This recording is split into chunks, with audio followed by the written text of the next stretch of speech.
I welcome you all to the module 11 of this course. So, module 11 we are talking about positive psychology intervention in the workplace.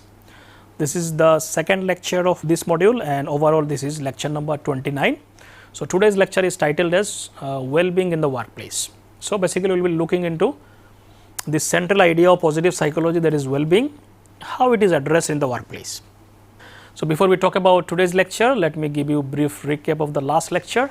So, the last lecture, that is lecture number 28, was also part of the same module where we discussed some of the broad positive psychology related concepts that are used in the organizations or workplaces. In that context, we discussed positive organizational behavior, positive organizational scholarship and psychological capital. So, we discussed the details of all these three concepts. Today, we will be talking about how the meaning of well-being. Obviously, we have discussed about well-being in detail in the earlier module, I think in the module 1. This particular lecture will be focusing on how this model of PERMA model can be used to define well-being, particularly in the context of employee well-being in the organization. We will also look at some of the possible interventions and techniques for building each of these component of PERMA and some of the extension of this model. And we will see some of the examples of positive psychology in how these concepts are used in particular companies. So, we will give some case studies of companies at the end. So, let us start. So, when we talk about the concept of well-being, it is one of the central concept of positive psychology and it is relevant in every aspect of life. We all want to enhance well-being of human being in every context. Also, every organization also aims to enhance employee well-being because this is necessary for them. If employees experience well-being in an organization, they will perform better, they will will not leave and go to other places and so on. So, for human resource management perspective, employee well-being plays very important role to the growth of the organization. So, we have already discussed some of the basic concepts related to well-being. Like if you look at the literature, there are two major concepts that comes under well-being. One is hedonic well-being, which is also called subjective well-being. Now, this is measured using the concept of affect balance and life satisfaction. So, affect balance is about emotions like the frequency of positive and negative emotions. So, it includes both positive and negative emotion.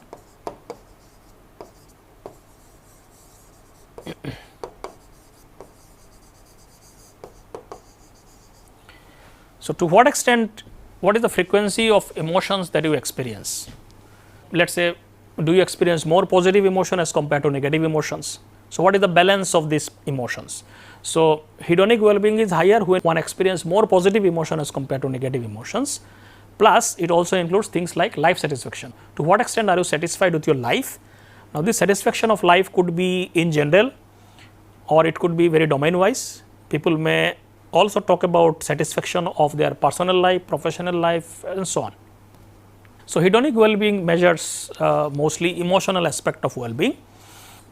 Eudaimonic well-being on the other concept is more about, it is a long term more stable concept that goes beyond just emotions, and it says true well-being of life depends on what is the meaning and purpose of your life. Are you growing in life? Do you have positive relationships? Do you experience autonomy in life? Do you experience mastery in your life? Do you experience personal growth in life and so on? So, we have discussed in detail all these dimensions and categories and so on. So, I will not go into the details of all these things. So, just to give you a background that when we talk about well-being in positive psychology, generally it is discussed in terms of hedonic well-being, which is also called subjective well-being, or eudaimonic well-being, which is also called as psychological well-being. So, these concepts have been found to be very relevant in every dimensions of human life, like subjective well-being and psychological well-being are necessary for happiness, health, success, life outcomes and so on. Positive psychology focuses on promoting all these types of well-being to experience or promote human flourishing in life and effective functioning in life. Now, one of the theoretical framework that talks about well-being in terms of the dimensions of it.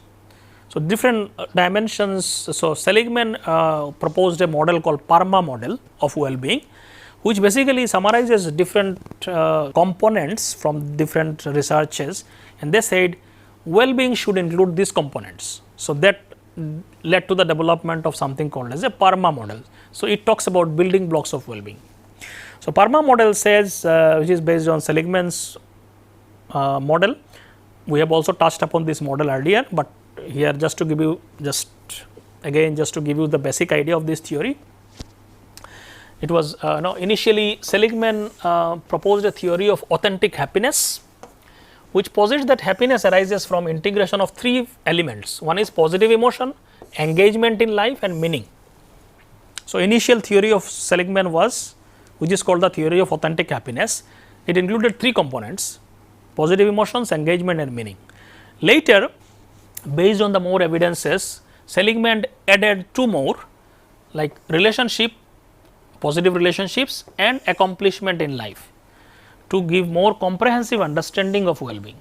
So, that became called PARMA model. So, the theory posits that primary goal of human behavior is to achieve personal well-being through flourishing and so on. So, this 5 model, a 5 component is basically PARMA is the acronym of this 5 component. So, when you talk about PARMA, we are talking about, so one is positive emotion, engagement, relationship, meaning, and accomplishment. So, these 5 component. So, this 5 component constitutes the building blocks of well-being.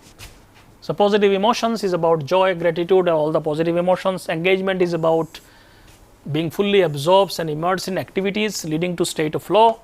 Relationship is about building and maintaining positive supportive connection with others. Meaning in life is about finding purpose and significance in life and work. Accomplishment is about achieving goals and experiencing a sense of mastery and success.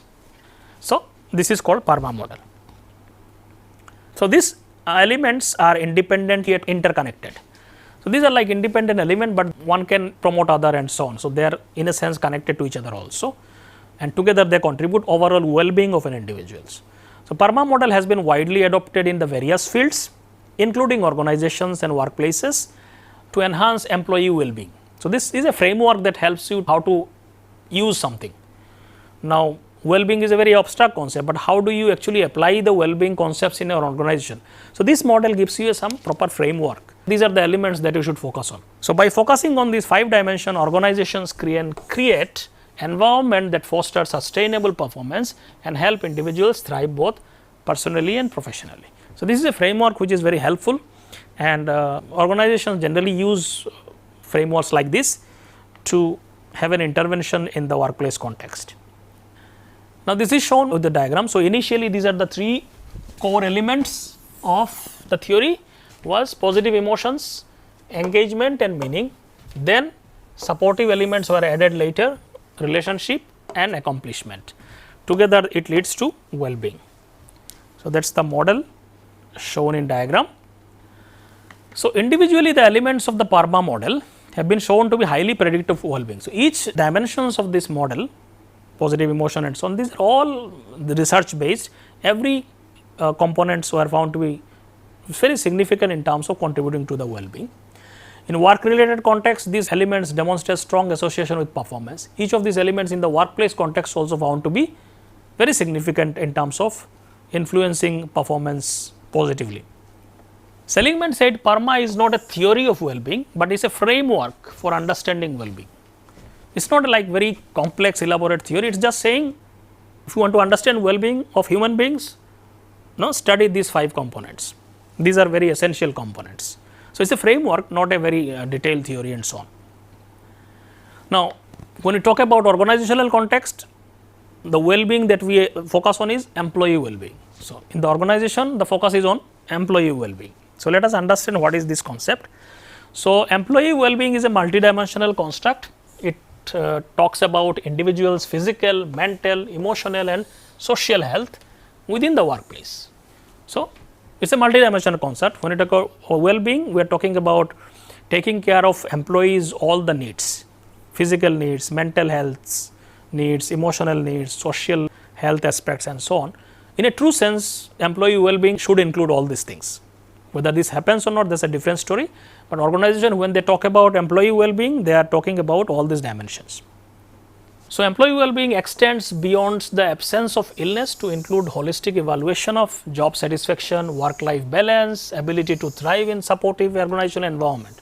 So, it includes all of these things also, whether they are satisfied or not, there is a work-life balance is happening or not, all these things comes under the concept of well-being, employee well-being.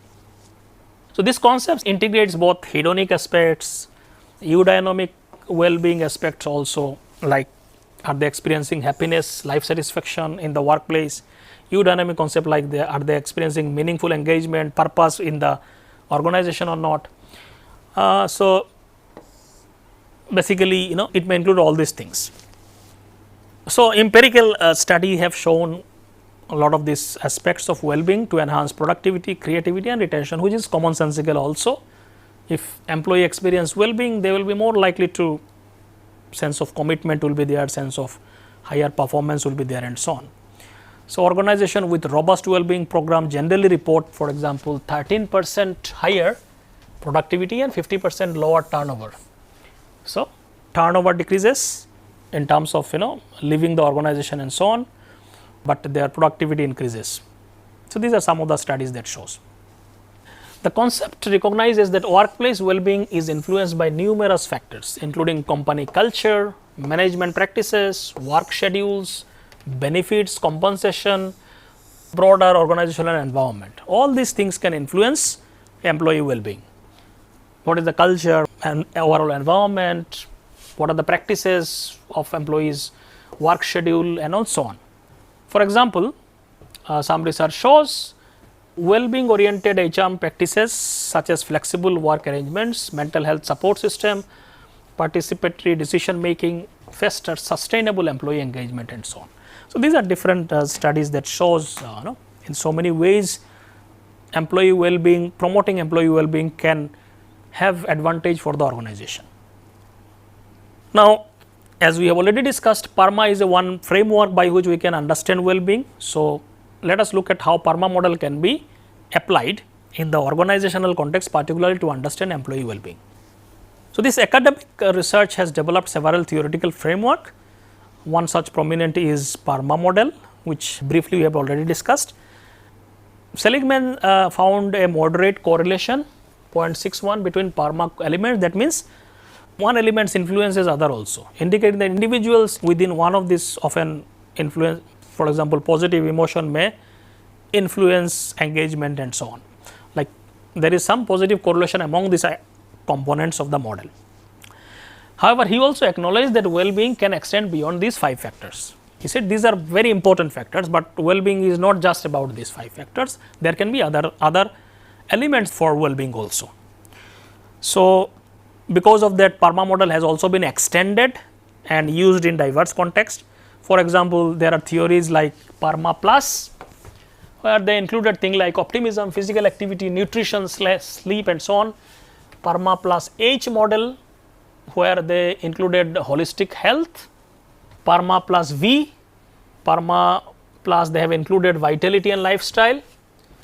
Some model also included PERMA plus 4, means physical health, mindset, work environment, economic security and so on. PERMA H we have already talked about, I think it is about, they included health as an additional dimension.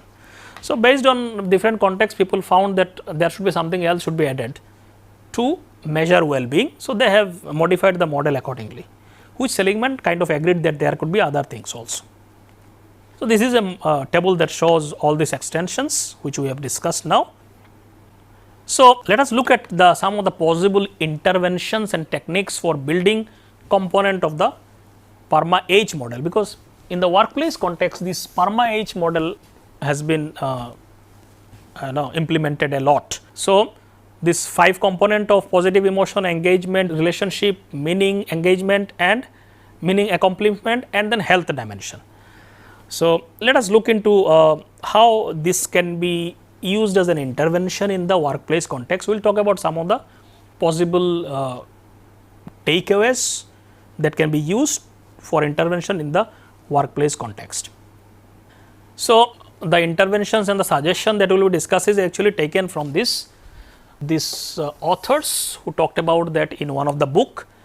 So, it's difficult to pronounce their name, but it's in Wilczynski and his colleagues propose some interventions for each of this component, and we will just discuss some of these suggestions given by them. The first one is positive emotions. In the PERMA model, the first component is P, which is positive emotions. So, positive emotions we have also discussed in detail in the earlier module. So, it is about the different emotions which are labeled as positive, means these are pleasant emotions, which may include things like joy, satisfaction and so on, which are pleasant in terms of experience. So, when we talk about positive emotions, what kind of interventions we can do in terms of by taking care of enjoyment, pleasure and satisfaction in the learning or work processes. So, if work process provides opportunity for satisfaction, enjoyment, happiness, then this is something that can be promoted, theoretically speaking. Building awareness that life and learning consist of both positive and negative experiences. So, acceptance of negative is also very important, because life cannot give you all the positive every time. So, when negative things comes, acceptance of that as a part of life is also very important in terms of promoting positive emotions. Otherwise, when something goes wrong, negative comes, people start resisting and all the negative emotions are generated by it. Encouraging individuals to focus on positive aspects of their experiences. A lot of this intervention actually looks into how to shift perspective from negative to positive. So, theoretically speaking, the intervention can look into these aspects. What specific techniques can be used in that context of promoting positive emotions? One is expressing gratitude, which we have discussed in detail in the module where we have discussed intervention for happiness and so on.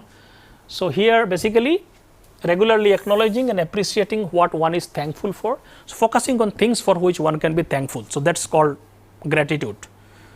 Generally, our mind is of complaining nature. We always look at things which we have not got in life or which we do not have. So, that creates a lot of resentment and negative emotions that I could not get this and so on. But in the whole process, we forget that we have also got so many things. So, focusing on what you have and what you should be thankful for, that is called experience of gratitude, and it immediately shifts your perceptions and increases positive emotions. So, this is one technique that is generally given. Second is accepting mistakes, viewing errors as opportunities for growth rather than failures. So, when something goes wrong, mistakes may happen, rather than crying over it, one should look at it as an opportunity for growth, because something wrong has happened, you will not repeat that and you will learn from that and so on. So, that also ultimately decreases negative emotion and increases positive emotions.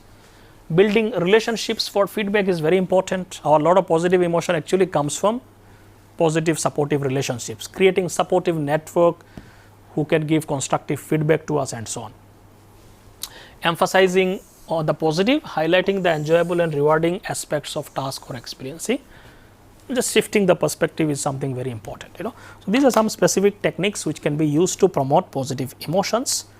These are very summarily I am just discussing in a very nutshell, because a lot of things we have already discussed earlier. Engagement, the second component E of PERMA model. Engagement is about getting absorbed, immersed in activities leading to a state of flow. It involves using one's strengths and feeling intrinsically motivated. So, when you are very highly motivated or engaged in the task, you experience flow-like state, you are intrinsically motivated in a task. So, those are all engagement related concepts. So, in terms of intervention, theoretically what can be done? Stimulating intrinsic motivation by aligning tasks with personal interest and strengths, like what an employer, what an organization can do to employees in terms of enhancing engagement. One is stimulating their intrinsic motivation by aligning tasks with the personal interest and strengths. So, if an employee does things which are related to their own strengths, where they are capable of doing it, if that kind of tasks are assigned to them, or at least during the recruitment process, the employees are selected according to their intrinsic interest and strength related to the task that should be given to them, then they will be automatically interested in the task, engaged in the task, because they are good at it. They have strength in those kind of tasks. So, personal interest, aligning task with that Sometimes organizations select people and then they are given some irrelevant, some task which they are not at all interested. So, engagement will not happen. So, that is very important. So, from an employer perspective, organizational perspective, stimulating this intrinsic motivation is very important by giving them tasks or aligning the tasks which are connected to their interest and strengths. Also, encouraging individuals to set and pursue meaningful educational or professional goals. If that is also encouraged, engagement will increase. Meaningful and pursuing goals which are connected to their own personal values and so on. Creating opportunities for individuals to use their unique strength in a task and object. So, if employer gives more opportunities to use strengths of the employee, they will be more engaged rather than giving things which they are not good at or something like that, So, if more opportunities are created, engagement will increase. So, more specific techniques in this direction can be done like selecting educational professional goals, defining clear achievable objectives is something very, the more clear achievable objectives are there, employees will be more engaged with that. If goal is very ambiguous, they are not able to understand, obviously they will not be engaged in that. Searching for projects aligned with strengths, as we have already said, as much as possible, assigning tasks that resonate with individuals' talents, that will engagement increase, creating individuals' development plans, tailoring growth plans to personal aspirations and abilities. So, these are some of the things that can be done by promoting that kind of culture and environment, engagement can be increased. Next is positive relationship is very crucial because we get emotional support, sense of belongingness, collaborative effort, everything is related to relationships, either in the real life or in the workplace setup. So, they enhance well-being by fostering trust, respect and mutual understanding. What kind of intervention we can think about in this direction? Sharing and reliving positive experiences with others enhances this positive aspect of relationship. So, more we share and relive positive experiences with other people, it enhances that emotional aspect of the relationship. Conductive, constructive conversation and discussion with peers, mentors and colleagues also enhances that. Using mentoring to build strong supportive relationship and so on. So, the more stronger supportive relationship or team we have, that will have better impact on organization and so on, as compared to where the teams with lot of conflicts and so on. Techniques is mostly, specific techniques may be related to that, may include things like celebrating achievements, recognizing and celebrating milestones together, or like as a team something has been achieved. So, if organization provides opportunities to celebrate that, recognize their achievement and celebrate that together, that also can enhance positive relationship. Constructive conversation, engaging in open respectful dialogues to build trust. If something goes wrong from the organization or employer point of view, open constructive conversation is also very important. Then they will have trust on the organization, trust on the leadership and so on, rather than let us say dismissing their claims and so on. Then proper mentoring is also important. If they are not able to do something, proper mentoring and training, all these aspects should be there. Mentors and guiding and supporting the growth of the employees and so on. Fourth component is meaning in life.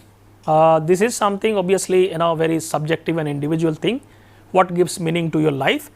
A lot of people, workplace can be an important source of meaning in their life. Whatever they do as a profession, people generate meaning in their life. Not necessarily for everybody, but a lot of people generate meaning from the workplace because majority of the time they spend in the workplace only.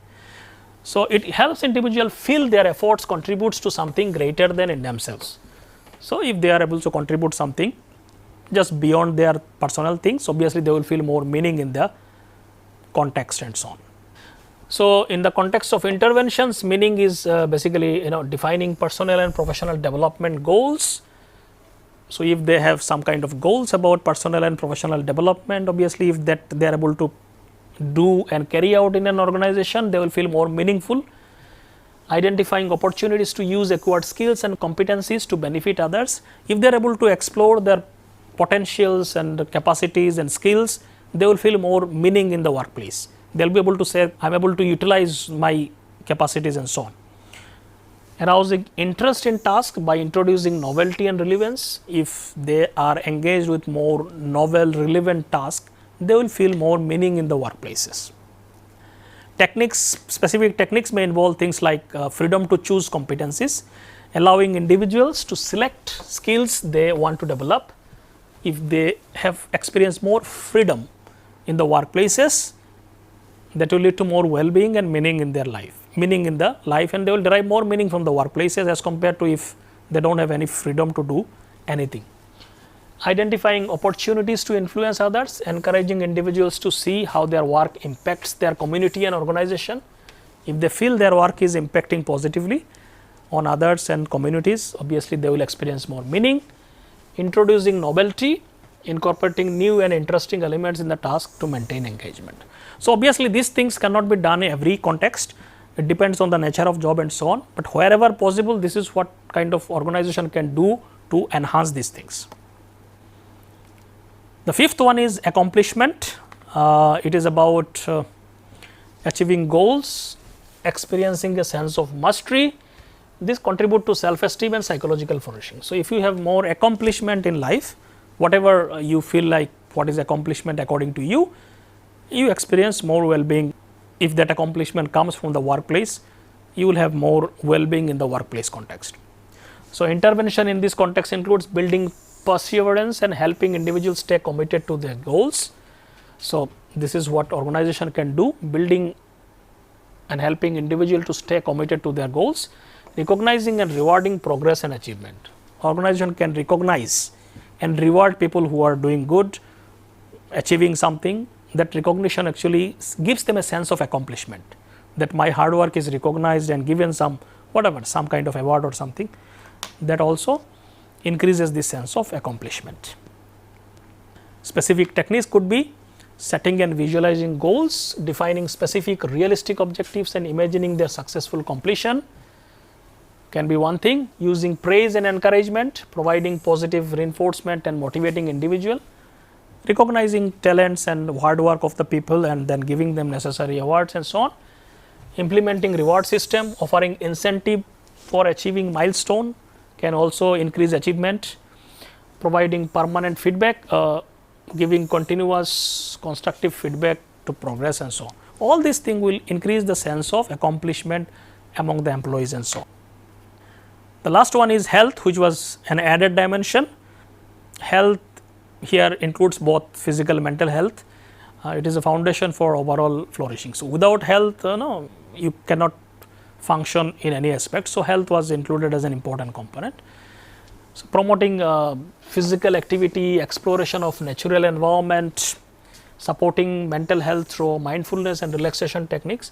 So, organization depending on the nature of work and so on, obviously nowadays a lot of this talk is going on about taking care of mental health of the employees, particularly the stressful jobs and so on, is very important part of well-being of the employees and so on. And some big organizations are actually taking steps in those directions also. Encouraging a culture of health and well-being in the workplace or learning environment and so on. Techniques, a lot of these specific techniques can be done for mental health related things like mindfulness training. A lot of big organizations are actually doing that.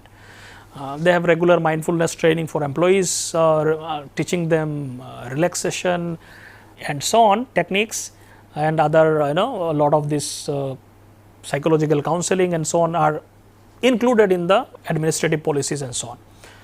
Promoting health culture, problem solving techniques and so on. So, these are some of the things that actually can be done from the organizational perspective in terms of enhancing well-being and focusing. They can focus on specific components of well-being, whatever is applicable in the organization. Now, we will give some specific examples related to how companies actually companies have used already. What are the evidences available for that? So, these are like theoretical things we talked about. Now, are there actually real case studies where people have done some of these things? So, let us look into the concept of positive emotion in the workplace. We will see some findings and then we will see specific example. Now, positive emotion in workplace. Now, there is a growing interest in understanding the benefit of cultivating positive emotions. So, when we talk about positive emotion, we are talking about is an aspect of well-being only. Positivity overall, how to increase that in the workplaces. Okay? In that context, we have already discussed Fredrickson's theory, which identifies positive emotions crucial for human flourishing and functioning and so on. Broaden and build theory we have already discussed. So, a lot of this intervention actually comes from understanding positive emotions from Fredrickson theories of broaden and build theory of positive emotions.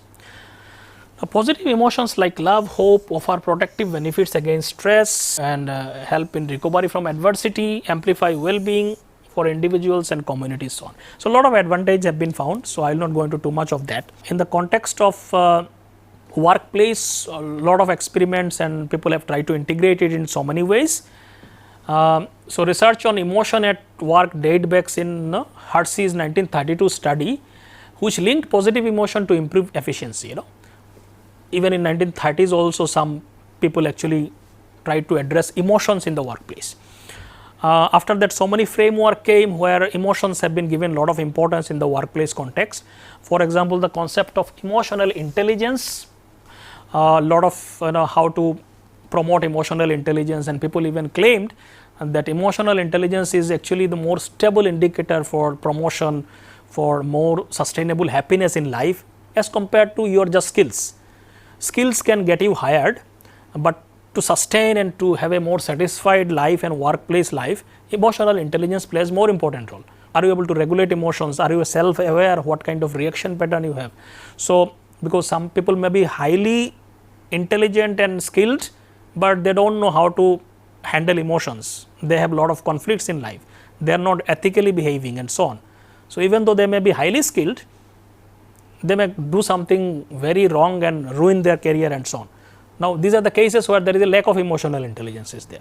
So, emotional intelligence has been studied a lot in the workplace context, and many organizations promotes it by giving workshops and training to the employees, and even selection process. Sometimes people focus on this aspect, whether this employees has this intelligence or not. Things like effective events theory, positive organizational scholarship, as we discussed, Jane Dutton's high quality connections, and all these concepts actually related to organizational context only, and this basically focuses on emotions in the workplace. Now, recent studies show that daily positive emotions at work mediate the relationship between job environment and personal resources like optimism and self-efficacy. Employee experiencing positive emotions are more helpful, creative, attentive and respectful and so on. So, the benefits are many. Naturally, when people experience positive emotion, they are more productive, more perspectives are broader, they are more creative and so on. Now, the evidence for linking positive emotions to organizational effectiveness is still developing in terms of research. Research in organizational industrial psychology has established connection between positive individual behaviors like engagement, retention, organizational citizenship and organizational outcomes. A lot of these things are connected to that. This raises the question how system, institution and workplace can benefit by fostering this positive emotion in the workplace. So, people have tried to do a few things in this direction. So, these are summary of some of the findings related to positive emotions. How is it related to workplace outcomes?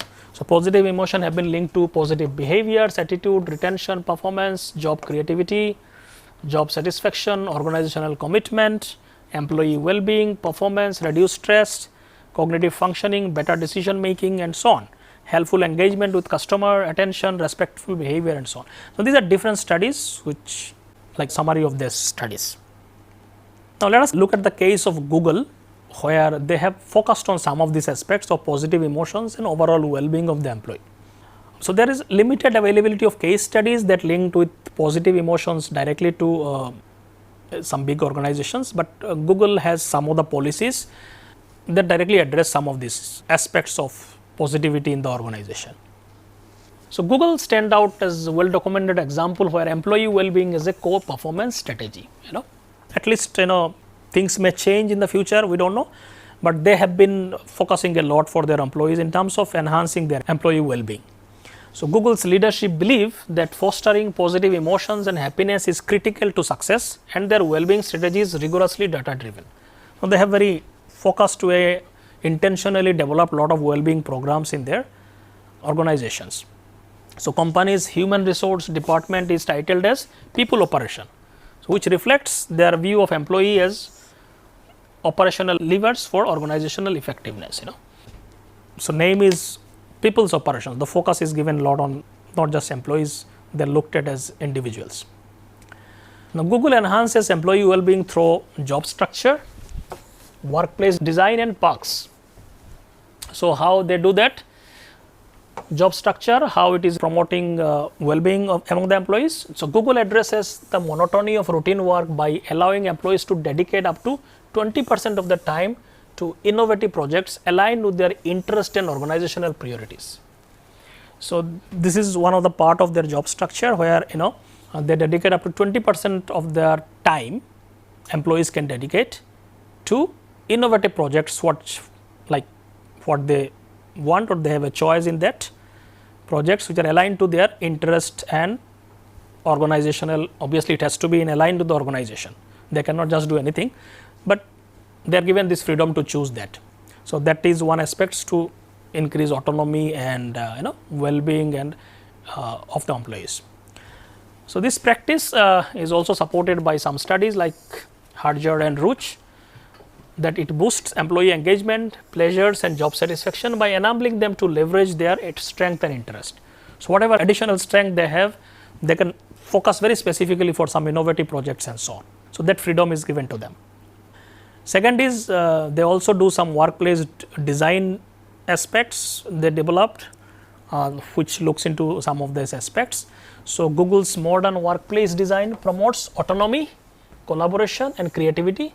Features like playful spaces, for example, cinemas, bowling alleys and so on, and activity based zones encourage spontaneous interaction and idea of exchange and so on. So, a lot of extra things and facilities are given where they can bond with each other, collaborate and discuss and so on.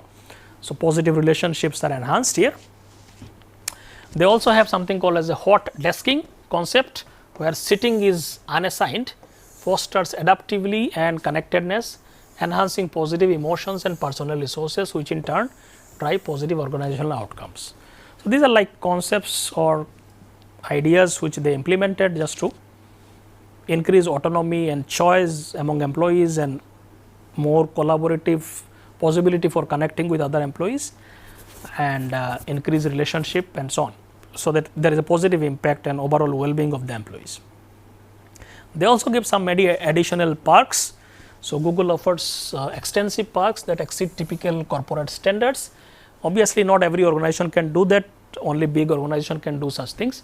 While not financially feasible for many organizations, these perks underscore importance of valuing employees' well-being and leveraging individual potential beyond their skills, which are aligned with the positive psychology principle. People who are very capable, they give extra perks and so on. Company like Google can do it because it has many resources. So, it is a very resourceful organization. But the idea is that they are doing a lot of these things which are based on these evidences and going a little extra mile to address employee well-being. Next, how strength-based perspectives are given importance in some workplaces. We will see some examples. So, strength, again we have also discussed earlier. It's a lot of importance is given in workplaces about strengths of employees. Identifying and developing individual strength is a key approaches to promoting positivity and well-being at work. So, strengths, whatever strengths people have, employees have, to promote it and develop it and so on. Research shows that working from strength reduces stress, improves well-being and makes goal easier to achieve. Studies indicate that using strength daily decreases negative emotions like worry and stress and so on. So, because people when they work from their strengths, they enjoy that and they are more motivated to do that as compared to when people have weaknesses, which people do not want to acknowledge that. So, specific strengths such as curiosity, jest, hope, gratitude and spirituality are strongly linked to job satisfaction across various occupations, and their use is associated with productive behaviors like effective leadership, increased productivity, reduced turnover and so on. So, employees who use their strength regularly are 6 times more engaged, and teams that leverage strengths experience lower turnover, higher productivity and so on. So, these are like some findings which supports the use of strength in the workplaces. We have already discussed about Gallup's organizational perspective on strength, and Gallup organization has advocated that strength based approaches organization should study excellence, which leads to or studying things which leads to more strength based studies, and focusing on that they promoted it. The research highlighted that the question at work, do you have opportunities to, what do you do best every day? Those people say yes to that. That was the strongest predictor of customer satisfaction or employee satisfaction, profit, productivity and so on. So, traditional workplace generally focus on fixing weaknesses by shifting towards optimizing strength, as research shows that strength based organizations yield better outcomes, as compared to just fixing weaknesses and so on. So, organizations can systematize this whole strength by helping individuals discover their strengths, embed that strength into organizational process and system. So, basically they can do that by using resources and promoting that by using certain training programs and so on. So, various tools are available to promote this kind of strength based practices like VIA survey, Gallup strength finders, Realize 2 model. These are all recommended for identifying strengths among employees, and they can be also promoted. So, there are already available evidence based models and tools which can be used by organization and which are being used by organizations to understand strengths and promote that in the organization. So, there are a lot of recent research that emphasize strength exploration and development, which encourages to find golden mean in applying strength, using right strengths in the right amounts and the right situation. So, that is generally a recent trend that has been found. Intervention like strength spotting, using strength in the new ways, and strength coaching are effective strategies that have been used in the organizational context. Managers play a critical role in supporting strength use. Meaningful discussion about strengths lead to higher employee engagement and flourishing and so on. So, this has already been used in different contexts, and Corporate Leadership Council in 2004 also found that focusing on employee strength improves their performance by 36%, while focusing on only weaknesses decrease performance by up to 27% and so on. So, they found that focusing on strength actually improves performance as compared to when they are just only focusing on decreasing weaknesses. That did not produce much productive outcomes. However, it is important to understand that developing strength may not be suitable in every situation, and address weaknesses remain necessary in many contexts. So, it all depends on what kind of organization, what are its structures, what are its resources. A lot of things cannot be applied in every context. So, wherever possible, research shows they have a lot of benefits. So, one should understand that. Now, let us take the case of IBM, where the strength based approach has been taken by this organization. So, IBM has successfully implemented strength based leadership approach, leading to improved thinking, behaviors, performance and positive feedback across organization. So, this was one of the core things they integrated in their program, where the strength based aspect was taken both from the leadership perspectives and from the employees also. So, this IBM positive leadership program, which was implemented, was designed to equip senior leaders with tools to enhance their leadership capacities, perform personal resilience, positive mindset, which in turn positively impacted team and business outcomes. So, they invested a lot of resource on leadership programs and to especially the positive leadership programs based on a lot of these ideas from the positive psychology. Executive also participated in the VIA survey to understand their strengths and how to develop them and use them, and engaged in exercises to identify, understand and develop their strengths, supplemented by one-to-one coaching sessions and so on. So, because these are big organizations, they have resources to do that, and they did it, and obviously they have also found a lot of benefits for that. Additionally, IBM also conducted a 3-part strength based leadership classroom series for all managers. In this program included classroom content on strength research, completion of the VIA survey, by which they can find out what kind of strength they have, what are the top strengths they have and how to develop them, a toolkit with exercise to help managers explore and build their signature strengths, coaching calls to share real world examples of how leaders applied strength individually and within their teams. So, they invested a lot of resource in building strength based leadership program in their organization. IVM also facilitated a lot of tailored strength session to the team level of various business groups. This session introduced the principles of positive psychology and the strength based approach to maximize human potential. The participant also explored their individual strengths and learned how to leverage them and enhance performance and so on. So, proper coaching and training programs were given for executives and leaders and so on.